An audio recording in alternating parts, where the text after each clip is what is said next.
I wouldn't be surprised if it is that big, considering that Yeah. the Anchor module is how big was it?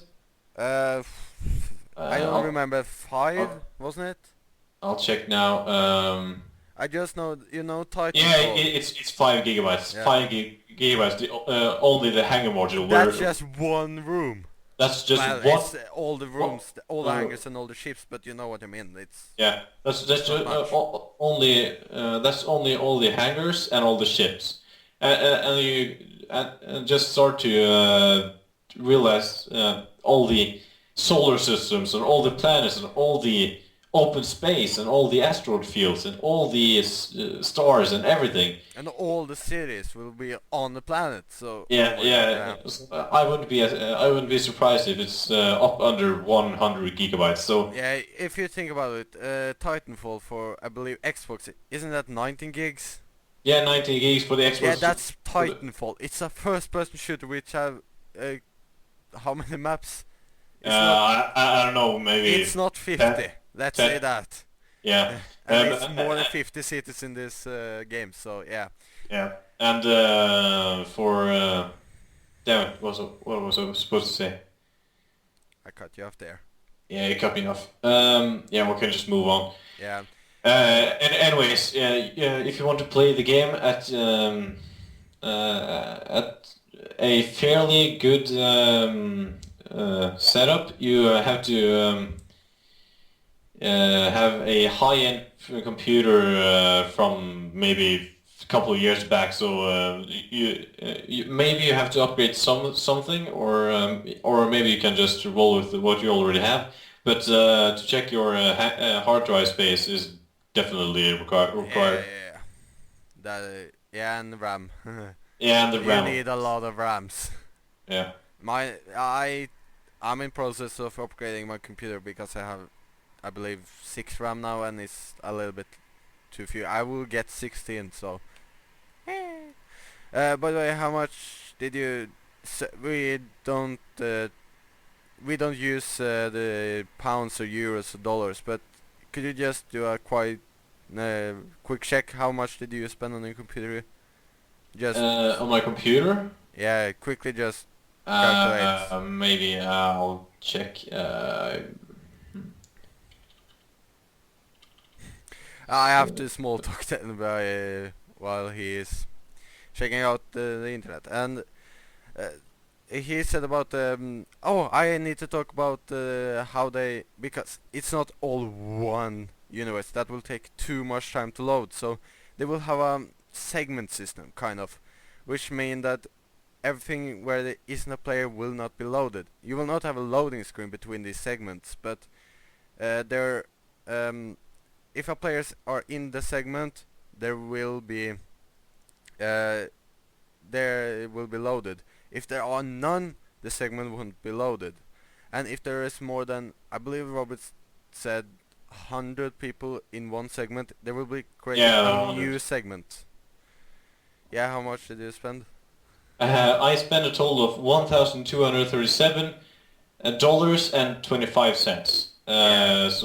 And that's you can get a much better computer for just a couple of $100 more. Yeah, or But I had a cap on my card.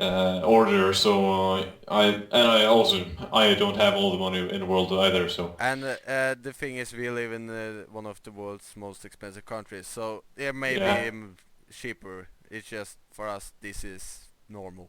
yeah. Yeah.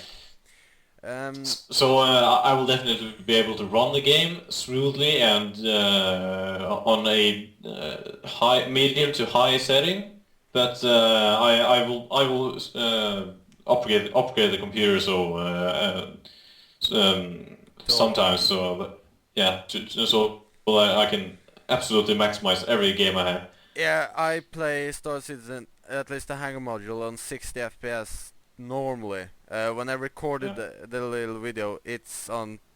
The Constellation is on 25 and the other one is in 35. The reason for that is because Frapstar was a bitch that day because it didn't know what to do. So fraps may be a problem of this game, but it's not final. It's an early alpha, so I do know it will be more optimized as we go on. Mm. So let's move on to the lore. Now that we have explained what the game is, what you require, and everything. This Yeah, will be a little bit longer. This too. Oh my god. Where should we start with the lore? I think we should start with the our faction, the UEE, the origin of the UEE, and everything around because that. should I just start because I know the beginning that I remember. Yeah.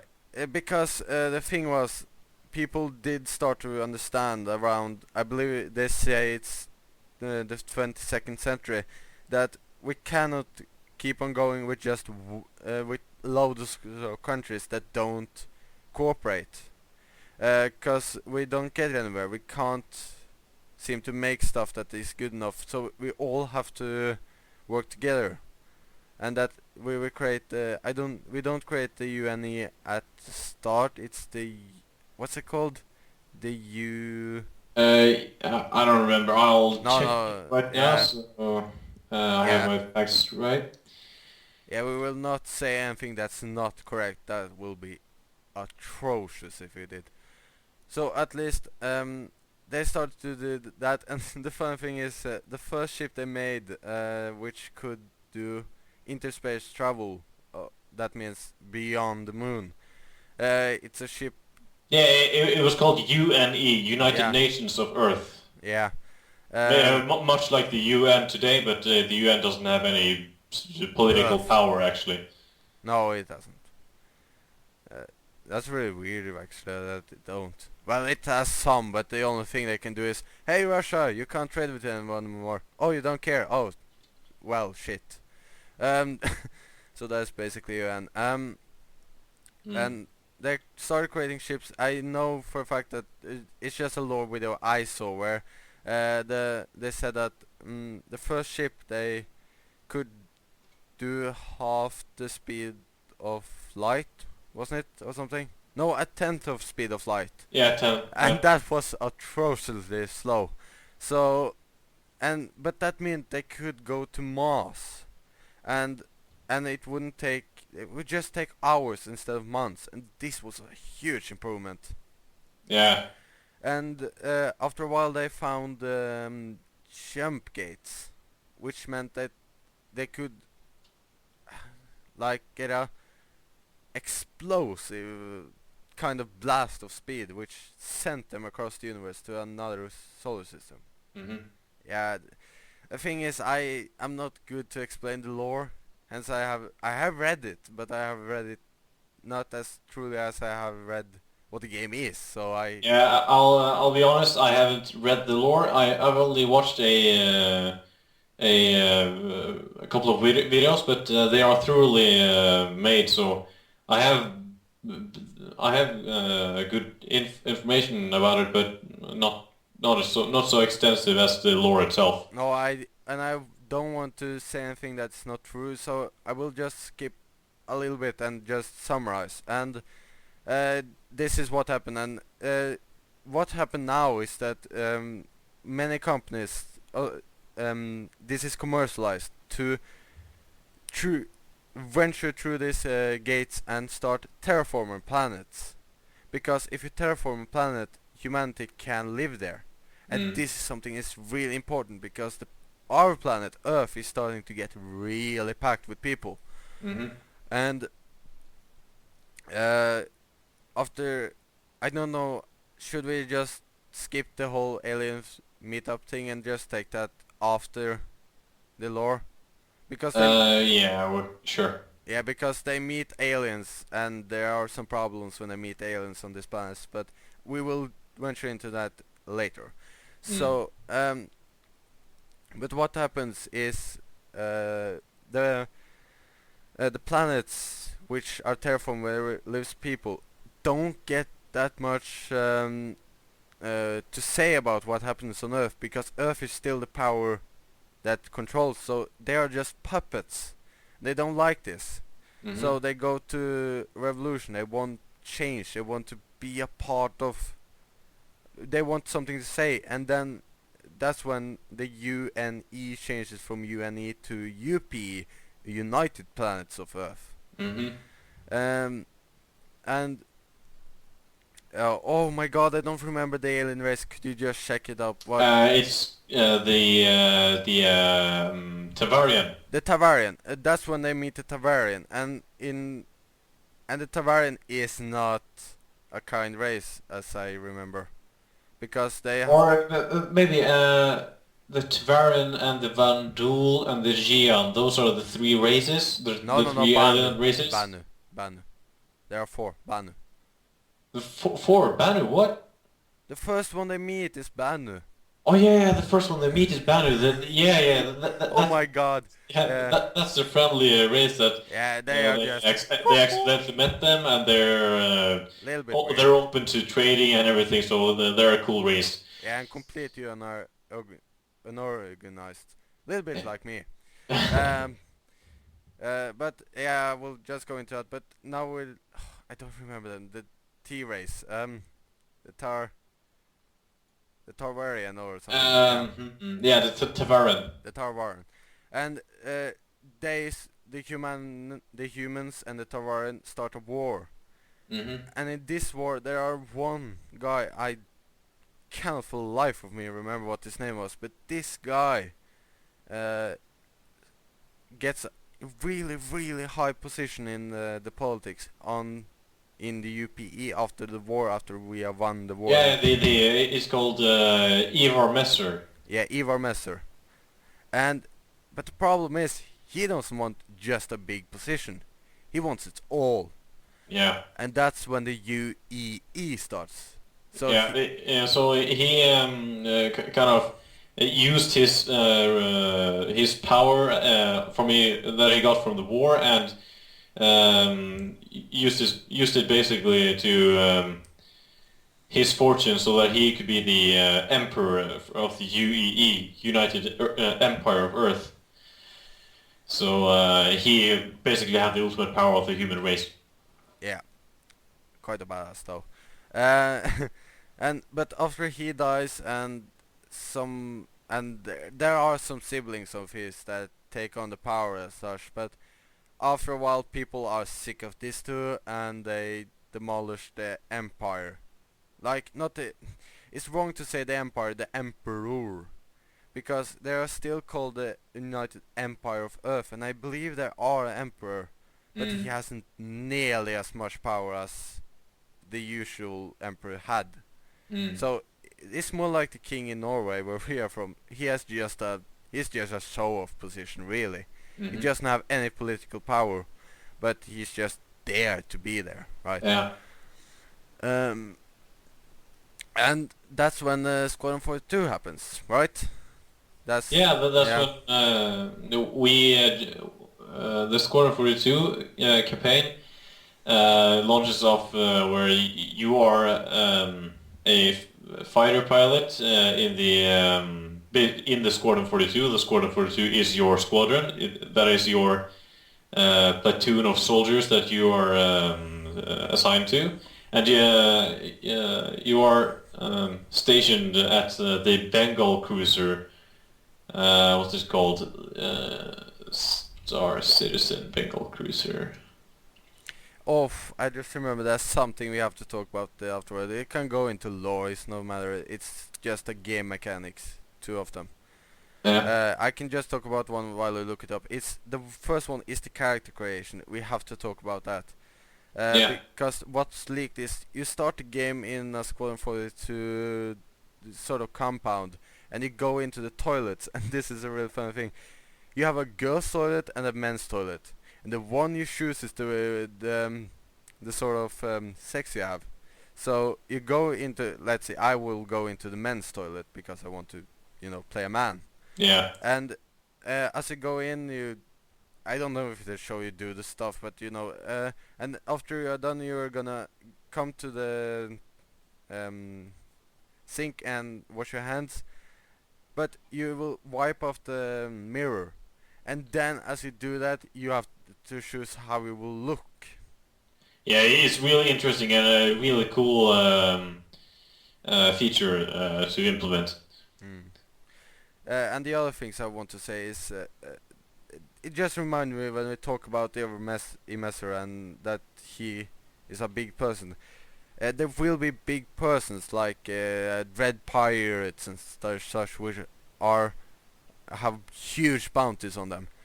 And it's not like an MMO like where you can kill what's your friend did, kill the boss over 100 times. Yeah.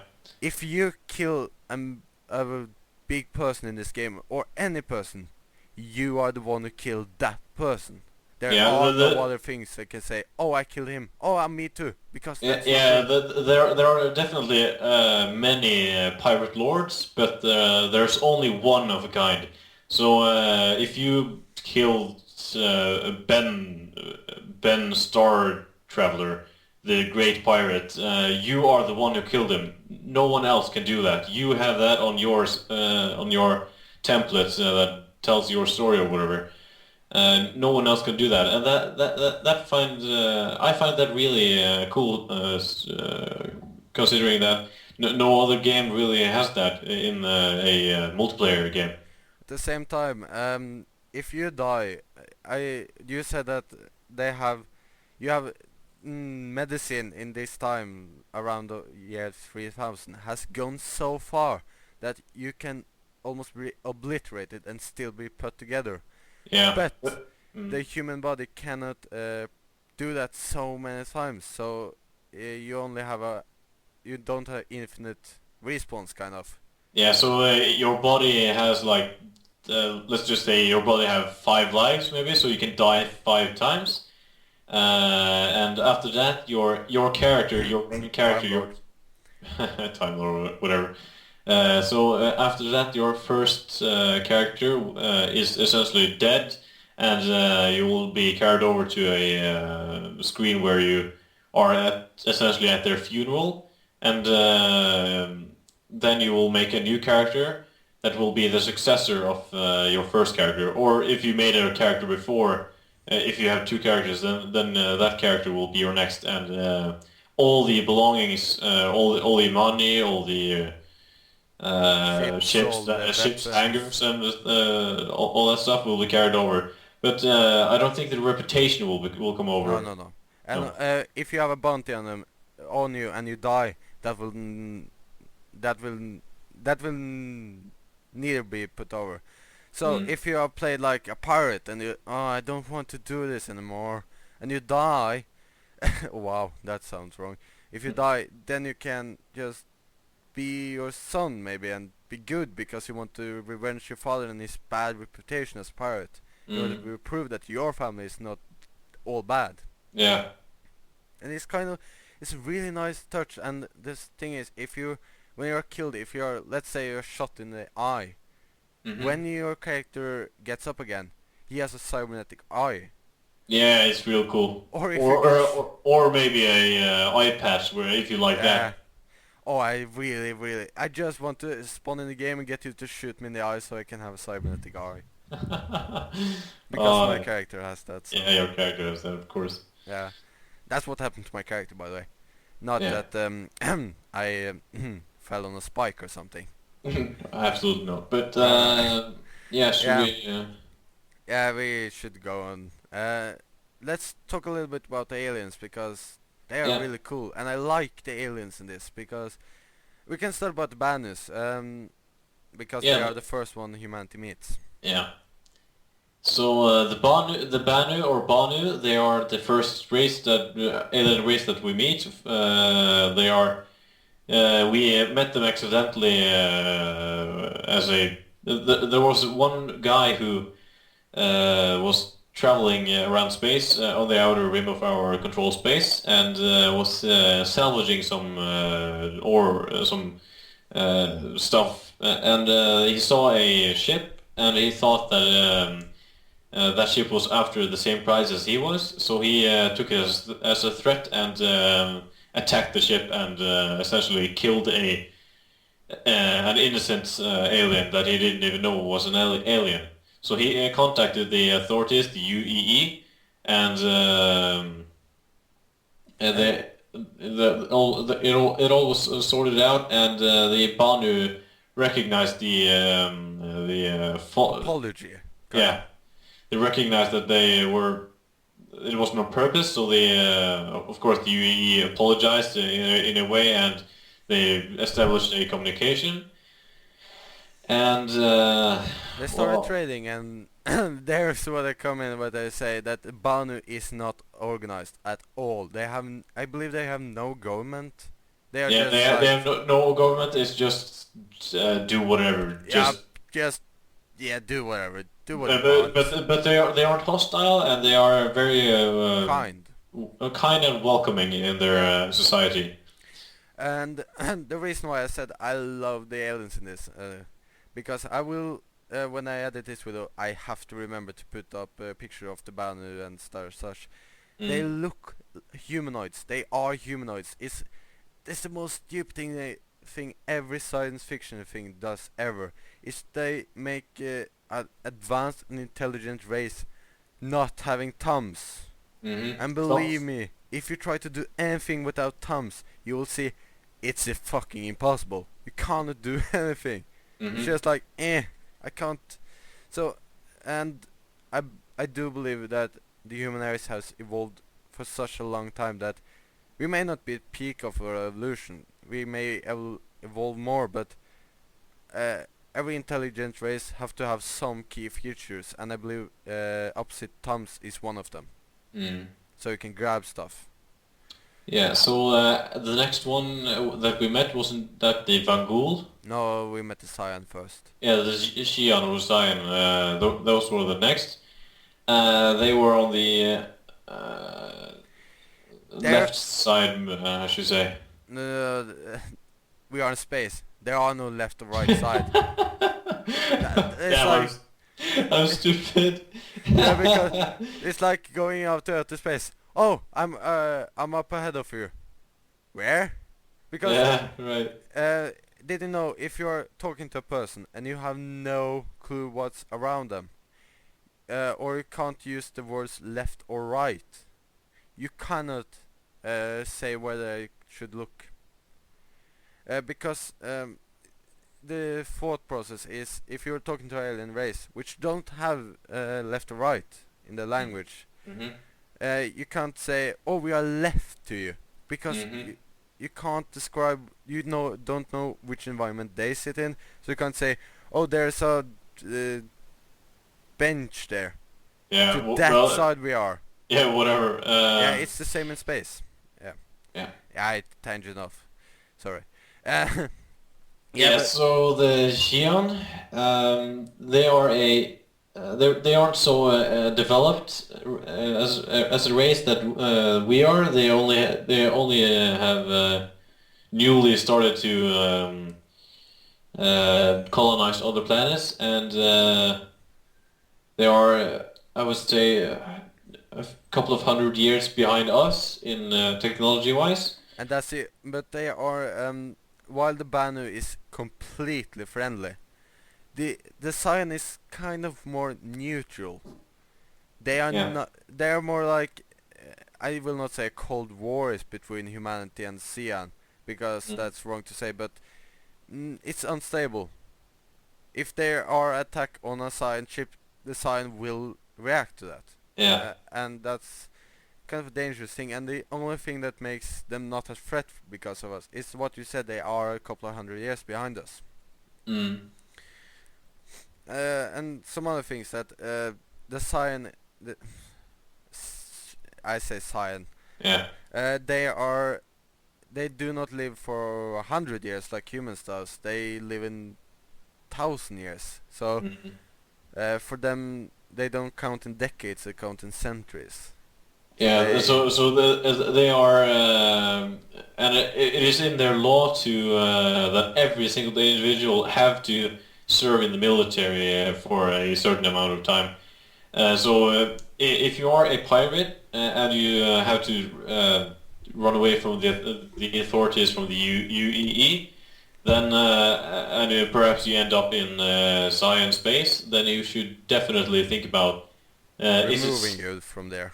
Yeah, so you gotta think about, is it safer to be captured and sent to prison or even killed by the UEE, or stay in an unstable planet where everyone around you have military training? And the funny thing is, the leader of the Scion is the same. He is the, even though we met the Scion like 300 years before the Star Citizen game happened, they they are the same leader. That's what I mean. That they live much longer than us. So if you do something against the Scion, he will remember that. Yeah. They are.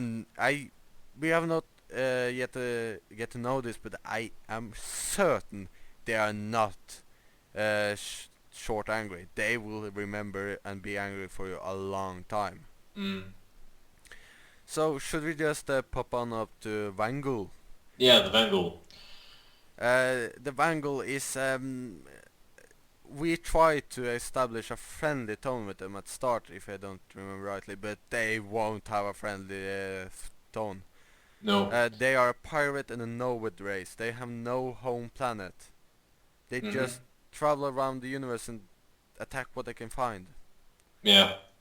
We've had, I think, 2 wars with them already.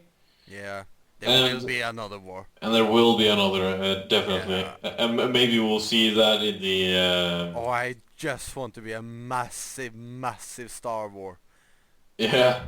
But I definitely think we will see some conflicts between the Vanguard and the human race in the Squadron 42 campaign. Mm.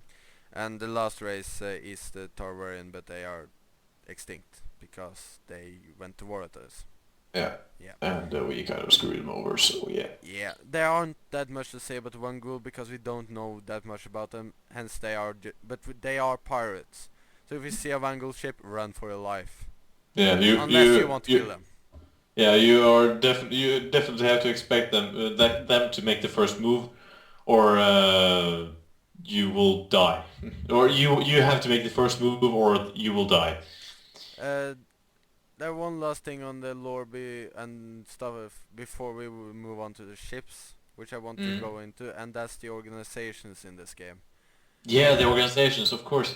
Yeah. So you can think of the organizations as different corporations and factions and maybe jobs. So the way the organizations work is kind of like a guild in a normal MMO, but you are more involved in this. I would say you have a certain role. So if you, for example, are a scout, then you will be sent out on scout missions by the organizations, and the organizations are made of players, the real people. So there aren't like NPCs doing that stuff. Or if you are a commander or no a mercenary or whatever, then you will be sent out on mercenary missions, killing other players or other NPCs. Should we just talk a little bit, when you are an organization, should we talk a little bit about our organization?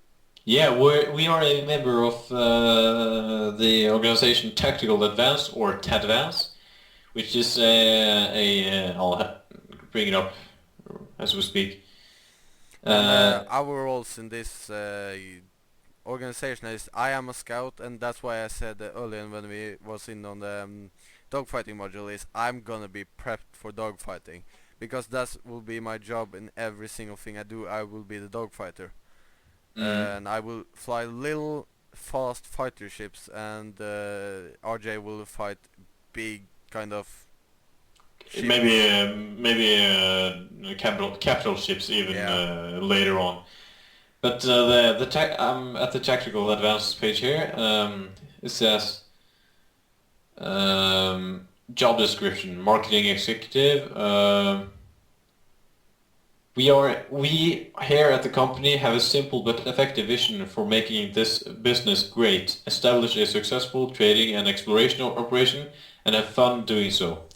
An efficient hierarchy of management streamlines the system of who trades what and how. Members of the tactical advance team can expect a fair, secure salary and substantial amount of personal work and space. And the funny thing is, hence we are on this place, which I think you said that they protect exploration and Yeah, the tactical advance are mainly focused on trading and exploration. So we are an open and inclusive organization. and that means when you scroll a little bit longer down the organization page, we have a major enemy. Yeah, we have the complete opposite. I think is I'll find it here. LAMP, Yeah, LAMP lamp. I'll find it here. which are mercenaries. Yeah, here they are. Lamp. They are social engineering. They are. It says here. They are for piracy and freelancing. That they are basically mercenaries and privateers. They do whatever they want, whenever they want, and they that organization has 1,023 members so far, and they are a huge counterpart against Tactical Advance. Yeah. So there will be some battles. yeah, you kind of have to expect conflicts between us. Yeah, and that's that kind of the things that made me actually join the Advance, because I've thought of maybe making my own, but it's much more fun being a part of a big one, because then you can be in such, conflicts. I Yeah. love conflicts. But should we just start looking at the ships, because I believe that will take a long time as well. Yeah. So should we talk about what we will do or the ships? We will just go through all the ships first, and then we can talk about. We take our ships at last. So we skip. Okay. So I'll just start with a. I have the Origin JumpWorks 300i. It has different variants that are 215p exploration, 325A introduction, and a racing version. That is what I think the number one freelancing fighter. So you're able to travel great distances with a fair amount of firepower, but you don't have very great firepower. No, and I believe this will be one of the most seen ones, because this is I don't know if I want to see a ship, but it's a hugely usable one. Yeah, it has such a huge variety of things you can do. It is a popular racer, and races are going to be very much present in the final game. Another thing I will be an expert on when I'm done. Yeah, of course. I love racing. Yeah. But I don't know. Should we talk a little bit about the variants? It's just 300i, 350p, 325i. It's just a lot of numbers, and they all do different things. And what you should do if you want to buy a 300i is just they all cost the same, basically. So just put it up and see what you want to do with the.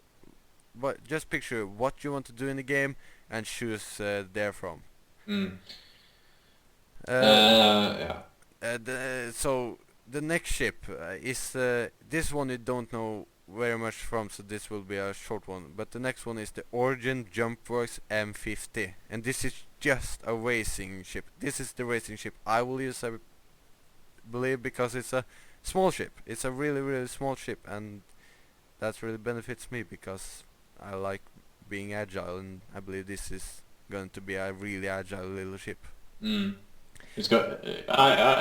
What I've heard is the most agile ship in all of the selection.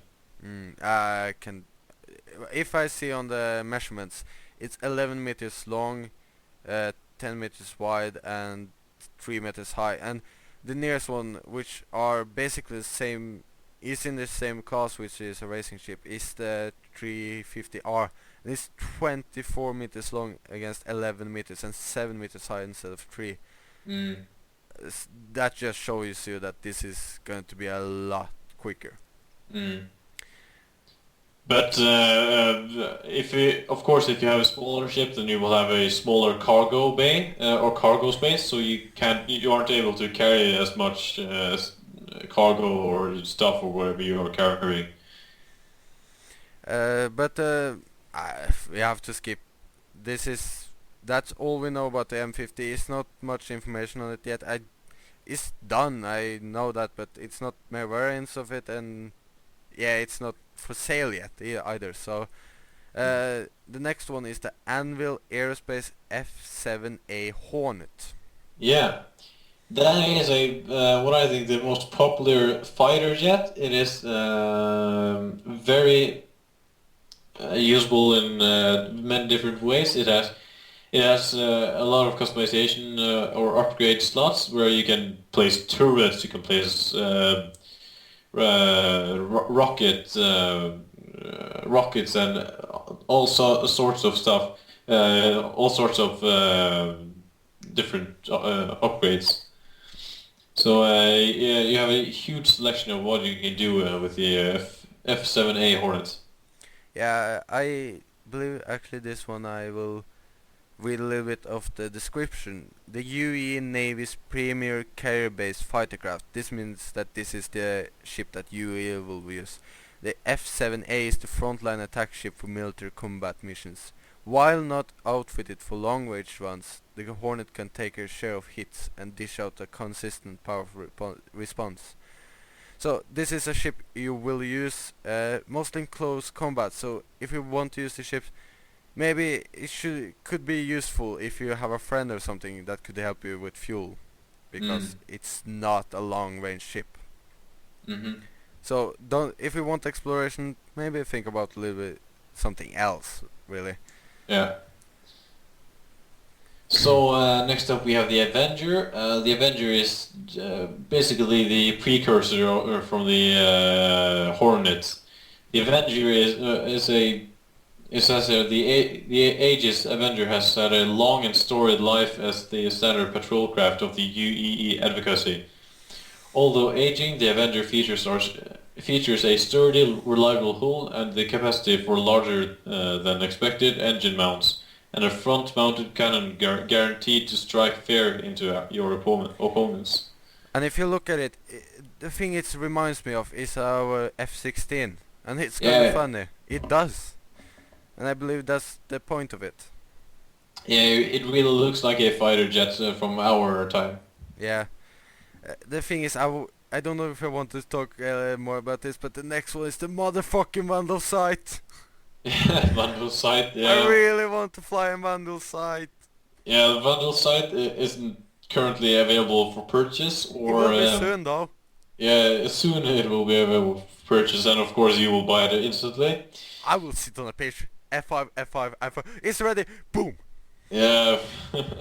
I really want a Vandal Sight. It looks so cool. The Vandal Sight is of course, a Vandal ship, and it is a fighter jet. It is very agile and very fast, and it has a fair amount of firepower. But it is very key components like the engine is very exposed. Yeah, so you are kind of weak armor or hull wise. So you are able to output heavy amount of damage because you're so quick and agile and can fire from many different angles. But you also are very weak against firepower yourself. Yeah, that's something I know, but it looks too cool. So if I ever was to buy a Vandal Sight, I will fly it, but not if I'm going to go into combat. Because of two reasons. Firstly, it's a Vandal ship. if I go into combat in a Vandal ship, I will get shot at Yeah, of because course. people will believe that I am not on their team. Mm. But maybe it will be a little bit useful to infiltrate the Vandal. If, let's say, we have to get through a Vandal system, a heavily guarded Vandal system. Maybe it could be useful that you fly first and I fly behind you with the Vandal sight, because maybe the Vandals then think, oh, he's just captured. Yeah. Don't put the game off saying this. I believe that things like that will be a feature. You can't trick people. You Yeah, can't trick the Axis. absolutely. That's the cool part of the game, that you are. It is hard to see the difference between an NPC and a real player, because the NPCs are so evolved, and they are moving in a almost natural way, that they aren't like taking straight turns like in other games.